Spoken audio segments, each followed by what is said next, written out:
Très chers amis, shalom uvracha, bonjour à tous et à toutes. Vous connaissez tous cette situation très désagréable où à chaque fois qu'on ouvre et qu'on ferme la porte pendant Shabbat, on entend un bruit qui nous casse les oreilles, un grincement qui est répétitif et énervant.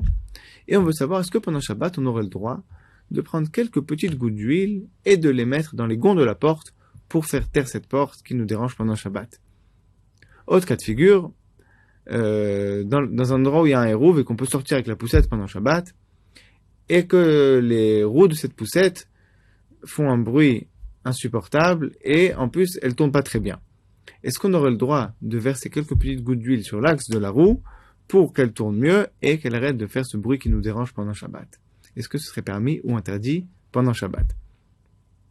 Alors l'origine de cette halakha est dans le chapitre 313 de Ilchot Shabbat, à propos d'un ustensile qui est composé de plusieurs parties, et deux parties de ces ustensiles se sont déboîtées l'une de l'autre. Est-ce qu'on aurait le droit de les remettre l'une dans l'autre pendant Shabbat? Et là-dessus, il y a trois cas de figure. Dans certains cas, ce sera un interdit de la Torah, dans d'autres cas, ce sera un interdit d'ordre rabbinique, midé rabbanan, et dans d'autres cas, ce sera permis. Dans le cas où on va refixer complètement, et de façon solide et définitive, on va prendre le cas du banc où le pied du banc est sorti et on veut refixer le pied sur le banc. Si on le visse, c'est un interdit de la Torah. Par contre, si on va simplement les emboîter l'un dans l'autre sans visser, alors c'est midé rabbanan. Et dans le cas où on va simplement poser la planche sur le pied du banc, d'après le Shulchan Aruch, c'est permis. D'après le Rama, uniquement si le banc est utilisable tel quel. Il faut ajouter à cela, et c'est ça qui nous intéresse à propos de la porte, que ce n'est que dans le cas où on va donc poser de façon pas définitive la planche sur le pied, et qu'il n'y a pas de problème de bonnet.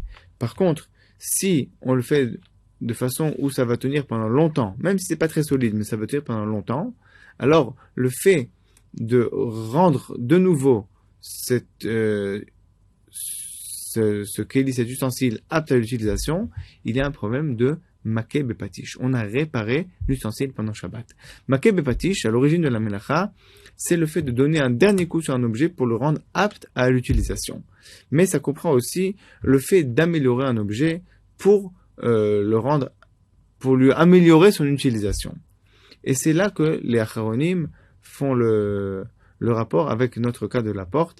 À chaque fois qu'on a donc deux parties, on a une porte et on a des gonds, ou bien on a un axe et des roues, et qu'on va améliorer la jonction entre les deux, alors ça va rentrer dans le cadre de l'interdit de maké bepatish. Ce n'est pas l'interdit minatora, mais c'est un interdit midé rabbanan, d'ordre rabbinique, qui ressemble à maké bepatish. Et donc dans ce cas-là, ça va s'appeler arranger la porte pendant Shabbat, arranger la poussette pendant Shabbat, et ce sera interdit. Donc, en résumé, on n'aura pas le droit pendant Shabbat de mettre de l'huile sur les gonds de la porte ou sur un ustensile pendant Shabbat pour améliorer son utilisation pendant Shabbat. À bientôt à tous et à toutes et très bonne journée.